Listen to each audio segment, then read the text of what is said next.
Thanks for watching and liking the video. I was standing on the side of the road while the moving truck pulled away with the last of our things.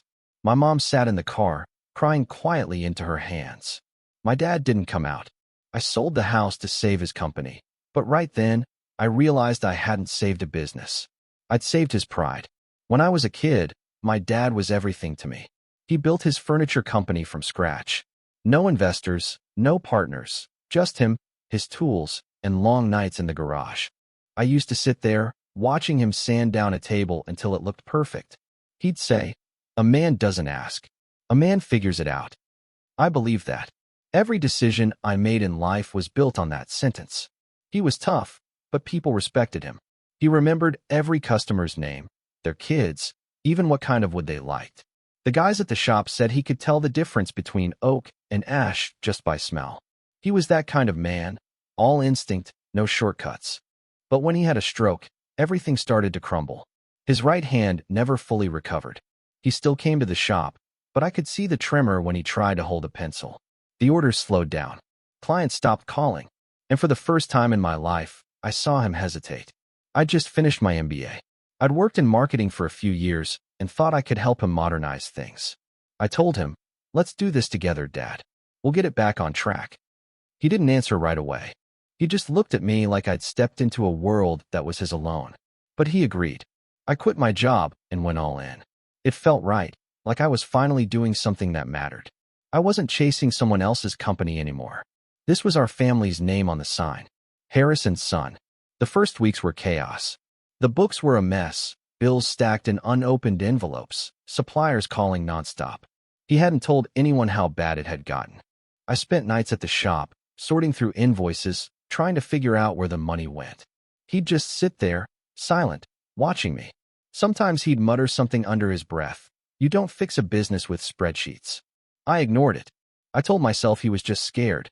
He'd been the one in control his whole life. Now his own son was telling him how to run things. I thought saving the company would bring us closer. Instead, it started to build this quiet wall between us. He didn't yell. He didn't argue. But I could feel it. That distance growing, one unsaid word at a time. Still, I kept going.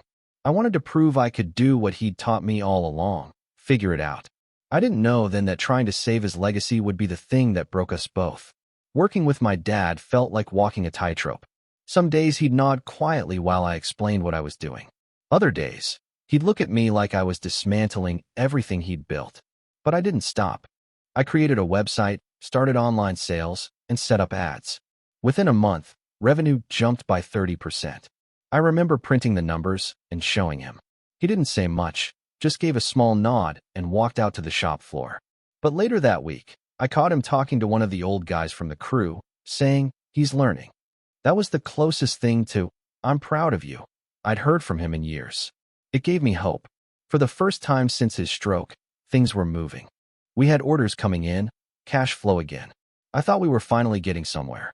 I'd started coming in early, reorganizing the warehouse, cutting unnecessary expenses, negotiating with suppliers. Every little win felt like we were crawling out of the hole together. But something started to shift. My dad began showing up earlier than me. He'd go through my notes, change order quantities, or call clients behind my back. I'd find out only when a delivery arrived different from what I'd planned. When I asked him, he said, "I've been doing this for 30 years. I know these people." I told myself it was just his way of staying involved, that he needed to feel useful. But deep down, it started to bother me. I'd spend hours trying to fix the mess that came from two people pulling in opposite directions. He didn't see it that way. To him, I was the kid still playing business. One afternoon, I found him reworking our pricing list, crossing out my numbers in red ink. I tried to explain the margins, how we were finally turning a profit. He didn't want to hear it. "You don't build loyalty by squeezing people," he said. "You build it by doing what's right." I didn't argue, but I walked out feeling like maybe we were never talking about business at all. The guys at the shop started noticing. They'd look at me for answers when he contradicted something I said. I hated that. I didn't want them choosing sides. I just wanted us to run this place together. But the more I tried to bring him in, the more he pushed back. Then one day, I overheard him on the phone with an old client, the same client I'd just closed a deal with online. He was giving him a different price, lower than what we'd agreed on. When I asked him about it, he said, "Don't worry about it. I'm taking care of our people." That's when I started realizing this wasn't about money or business. It was about control. He wasn't angry because I was failing. He was angry because I was succeeding, and it wasn't happening his way. The first real crack showed up on a Tuesday morning. We had a meeting scheduled with the bank about restructuring a small loan. I'd spent a week preparing reports, projections, everything clean and ready. The banker was waiting in the conference room. My dad never showed. I called him 5 times. No answer. 30 minutes later, he walked in like nothing happened. I asked where he'd been, and he just said, "Had to take care of something more important." The banker left, frustrated. I tried to hold it together, but something fell off. That night, I went through the mail pile on his desk. Old invoices, catalogs, junk. Then I saw it. A letter from the same bank, dated a month earlier. My dad had taken a new loan against the house, the family home, without telling me. At first, I thought I was reading it wrong. But the numbers were right there, the balance, the signature, his name. I felt the air go out of me.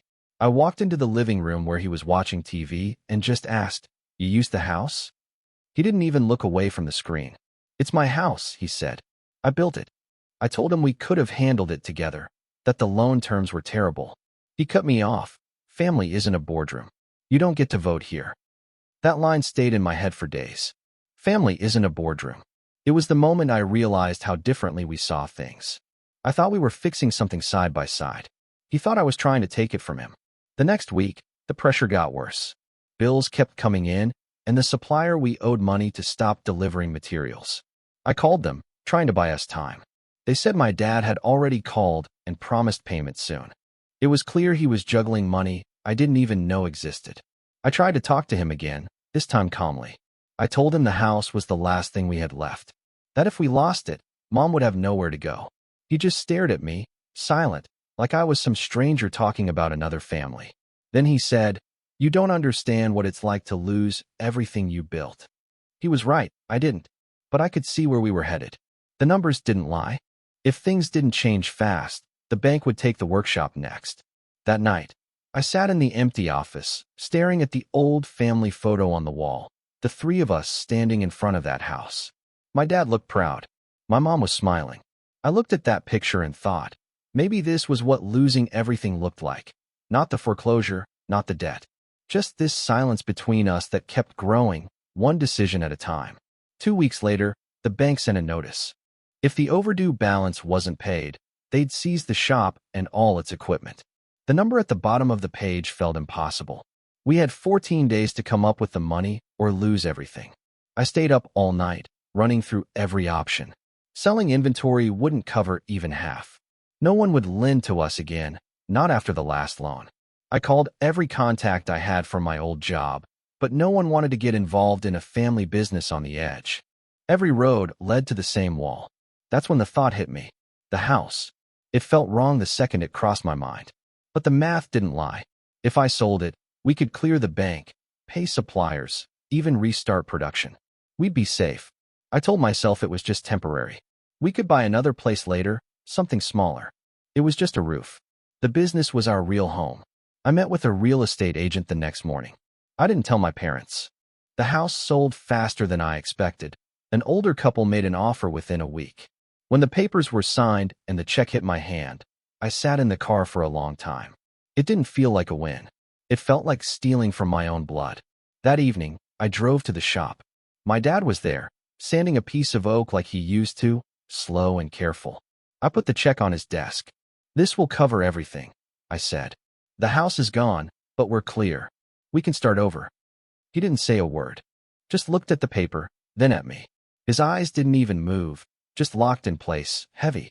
After a few seconds, he said, "You sold it?" I nodded. "It was the only way, Dad." He didn't shout, didn't break anything, just stood there, breathing hard. Then he said quietly, "You didn't save us. You killed what was left." I tried to explain that I did it for him, for the business, for the legacy he built. But the words fell flat. He didn't look at me again, just turned back to his workbench and kept sanding, like I wasn't even there. That silence stayed between us, the kind you can't fix with explanations or numbers. When I got home that night, Mom was sitting on the couch, confused, holding a letter from the realtor. She asked what was happening. I couldn't answer. All I said was, "It's going to be okay." But even then, I didn't believe it. The money from the house didn't last long. It disappeared faster than I thought possible. First went the overdue taxes, then payroll, then supplier debts that had been sitting quietly for months. Every dollar I thought would save us just vanished into holes I didn't know existed. Within 3 weeks, we were back at zero. I remember sitting at the desk, staring at the empty account balance on the screen. My dad was across the room, working on a chair leg, pretending not to notice. I said, "We did it, but there's nothing left." He didn't look up, just said, "Then it wasn't worth it." The shop felt colder after that. Orders slowed again, and customers started calling, asking where their pieces were. I checked the shipping log and found a stack of unfinished orders sitting in the back: tables, shelves, cabinets. None of them were even close to done. When I asked my dad what happened, he just said, "I'll get to them." But the truth was, he'd stopped. Not just physically, mentally. It was like he'd turned off a switch inside himself. The following week, the tax office froze our accounts. I got the notice on a Wednesday morning and drove straight to the workshop. He was there, sitting in his chair, staring at the floor. I handed him the letter. "We can't pay anyone now," I said. He didn't take it, just said quietly, "I'm tired." I stood there, waiting for more, but that was it. "You're tired?" I asked. "Dad, we lost everything. I sold the house to keep this place alive." He looked up at me then. His voice was calm, but the words cut deep. "You didn't save anything, son. You just moved the funeral." I didn't know what to say. He went back to staring at the floor, and for the first time, I realized it was over. Not the business, him. The fight in him was gone. The man who once worked 16-hour days without complaining couldn't even look at the machines anymore. That night, I locked up the shop alone. The sawdust on the floor, the half-finished tables, the smell of wood. All of it felt like a museum of something we'd already lost. When I got to the parking lot, I saw him sitting in his truck. He didn't start it, just sat there with his hands on the wheel. I almost went to him, but I didn't. I just watched from a distance until he finally drove away. The next morning, he didn't come in. Or the day after that. The guys started calling, asking what to do. I had no answer. All I could say was, "Take the week off." And that's how it ended. Not with a fight, not with a crash.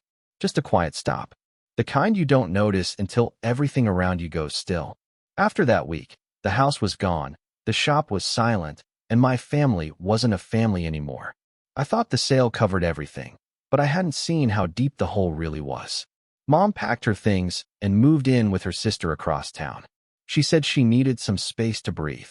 I didn't argue. I couldn't blame her. The house she loved was sold by her own son, and the man she married wouldn't even look at him. The bank started calling again, this time about unpaid interest on the business loan. I thought selling the house had cleared it, but apparently not. There were penalties, late fees, things I hadn't even known existed. A few weeks later, we were officially sued. The letters came almost daily after that, each one colder than the last. I tried to reach my dad, to figure out what to do next. He stopped answering calls. When I finally caught him at the shop one morning, he didn't even greet me. He just kept wiping dust off a workbench that hadn't been used in months. "Dad, we have to talk about this," I said. "The bank's taking us to court. We need a plan." He didn't look up. "There's no us," he said. "You made your plan already." I stood there, not knowing what to say. He finally turned to me and said quietly, "You wanted to help, but what you really wanted was control. You didn't save me. You wanted to replace me." It hit harder than anything the bank could have sent. He walked past me, out the door, and I just stood there.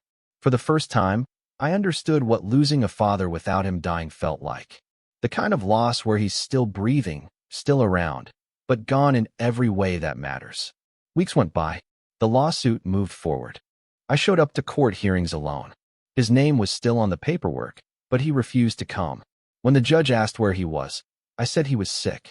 It wasn't true, but it was easier than explaining the truth, that he just didn't want to stand beside me. Mom called sometimes. She'd ask if there was any progress. I'd tell her we were working on it, even though there was nothing left to work on. At night, I'd drive past the shop. The lights were always off. The sign still hung over the door, Harris and Son, but it didn't mean anything anymore. It felt like a reminder of something that used to exist, but didn't survive the people who built it. One evening, I saw his truck parked outside. For a second, I thought about going in, but I didn't. I just sat in my car, watching the faint glow from inside the workshop. I could see his shadow moving, slow, careful, like he was pretending to work. That's when it hit me. He didn't need to forgive me. He just needed me to stop trying. A few months later, the court papers finally came through. We were officially done.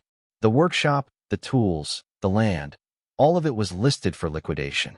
The same building where I'd spent my childhood watching him work was now an item on a spreadsheet. Our lawyer, a calm guy named Peterson, said there might still be a way to fight it. We can challenge the credit agreement, he told me. Your father's loan against the house could be voided if we prove he wasn't mentally fit after the stroke.